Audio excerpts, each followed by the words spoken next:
मेरे मोहतरम बिरादरान इस्लाम अस्सलामु अलैकुम व रहमतुल्लाहि व बरकातुहू। आप सब पर अल्लाह की रहमत व सलामती हो। कुरान की तबलीग, कुरान की नशर व इशाअत, कुरान के पैगाम को पूरी आलम इंसानियत तक पहुँचाने वाले खालिस नबियों वाले काम की इस नूरानी दीनी इस्लामी बाबरकत बारहमत बामुबारक गुलशन में आप सबका खैर मकदम है, इस्तकबाल है, खुश आमदीद। आपके सामने सूरह अहज़ाब आयत नंबर 10 का तर्जुमा पेश करते हैं। जान व माल के नुकसान का खौफ इंसान की सबसे बड़ी कमजोरी, बल्कि तमाम कमजोरियों की जड़ है। इस्लाम अल्लाह की जात व सिफात पर जिस तरह ईमान लाने का मुतालबा करता है, उसमें बुनियादी तौर पर यह अकीदा शामिल है कि जिंदगी और मौत सिर्फ अल्लाह के हाथ में है। नफा व नुकसान सब कुछ अल्लाह के हाथ है।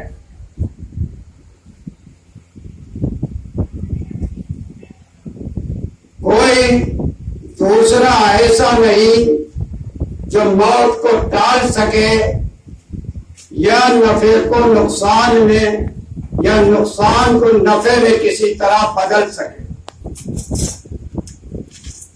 यही अकीदा और यही ईमान मुसलमान की ताकत की बुनियाद है। ये बुनियाद जितनी कमजोर होगी, मुसलमान के हर काम में उतनी ही कमजोरी साफ दिखाई देगी। चुनांचे इस कमजोरी को दूर करने के लिए साफ इरशाद फरमा दिया गया कि आए नबी, इनसे कह दीजिए कि अगर तुम मौत व कत्ल के डर से भागोगे तो तुम्हारा भागना कोई फायदा न देगा। और ये भी बता दीजिए कि वो जरा सोचें कि अगर अल्लाह ये फैसला करे कि उन्हें कोई नुकसान पहुंच जाए तो वो कौन है जो अल्लाह से उन्हें बचा लेगा। इसी तरह अगर अल्लाह ये फैसला करे कि उन्हें कोई मुनाफा पहुंचे तो कौन है वो जो उसे रोक दे। उन्हें याद रखना चाहिए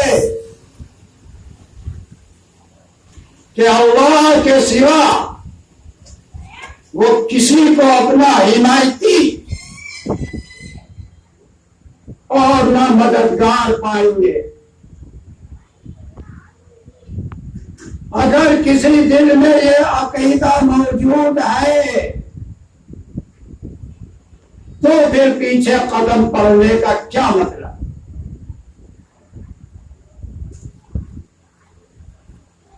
इंसान को हर नाजुक मौके पर अपने ईमान की जांच करते रहना चाहिए। बसे औकात इंसान खुद अपने बारे में गलत फहमी में मुब्तला रहता है। सही अंदाजा उस वक्त होता है जब कोई इम्तिहान की घड़ी आ जाती है। यह सूरह अहज़ाब आयत नंबर 10 का तर्जुमा है। कुरान पाक में कोई ऐसी बात नहीं है जो छुपाई जाए।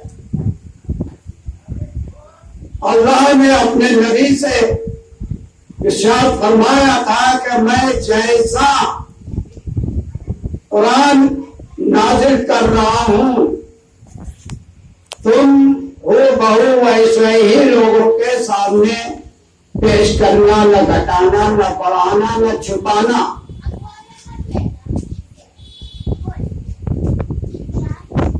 लेकिन अफसोस इस पर भी हमारा अमल मुकम्मल नहीं है। हमारे दीनी मुसलमान भाई को आज हम जिहाज की तशरीह करते हैं। अगर हम ये सवाल कर लें मजमे से कि बताओ जिहाद किससे, कब है, क्यों है, क्या है, तो कोई जवाब नहीं दे पाएगा।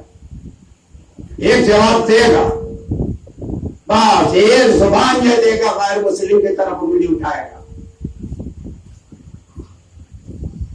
आज हम आपको वही कुरान की से तशरीह करके बताते हैं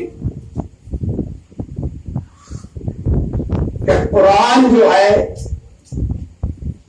हराम कहता। कुरान ने किसी भी इंसान का बेकसूर कत्ल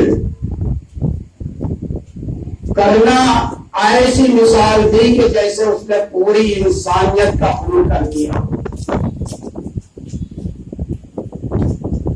पूरी इंसानियत का उसने खून कर दिया हो।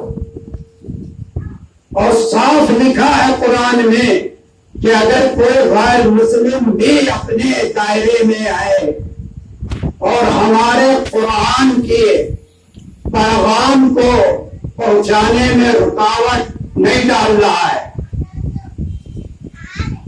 तो हराम है उसको सताना, मारना तो बहुत दूर की बात है। हमारा इस्लाम दुनिया के तमाम मजहबों की इज्जत करना सिखाता है और हुस्न सलूक सिखाता है। अफसोस कि हम लोगों के बीच में हमारी शक्लों में कुछ लोग इस्लाम को बिल्कुल बदनाम करने पर तुले हुए हैं, क्योंकि दर हकीकत तो वो मुसलमान होते नहीं हैं, मुनाफिक होते हैं। अब जो दूर के लोग हैं जिनको हम ये अल्लाह का हुक्म नहीं पहुंचा रहे हैं तो वो गलतफहमी का शिकार होते हैं। लेकिन मैं ये काम कर रहा हूं, मैंने बहुत पहुंचा दिया है। तो आज हम बताते हैं कि जिहाद किससे है। अगर कोई भी शख्स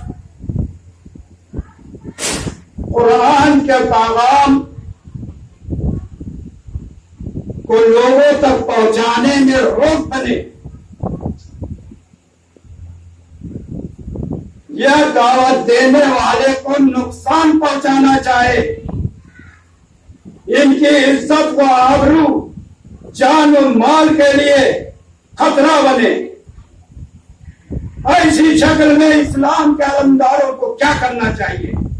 ये एक ऐसा सवाल है जो हर इस शख्स के सामने खड़ा रहता है जो किसी बात को दूसरों तक पहुंचाना चाहता है। यह जिसके सब जिम्मेदारी ही यही है कि वो कोई पैगाम दूसरों तक पहुंचाए। इसी अक़दाम व मुज़ाहमत का नाम जिहाद है, जिसकी सबसे आला शक्ल यह है कि ऐसे मुखालिफिन से जंग की जाए यहां तक कि इनका जोर टूट जाए। और इसकी और शक्लें भी हैं, जैसे अपनी बात साफ साफ कहना, चाहे कितना ही जुल्म हो। कि मैं बता रहा हूं, कभी आप लोग सोचते होंगे मैं कितना साफ बोल देता हूं, ये कुरान पे चल रहा हूं, कुरान पे।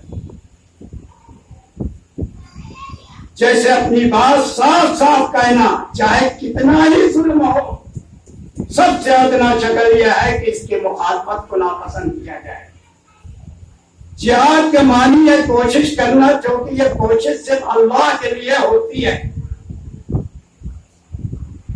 इसलिए जिहाद का लफ्ज जब बोला जाता है तो इसका मफहूम होता है जिहाद फी सबीलिल्लाह, यानी अल्लाह के रास्ते में जिहाद करना, अल्लाह के रास्ते में दौड़ना, अल्लाह के रास्ते में कोशिश करना।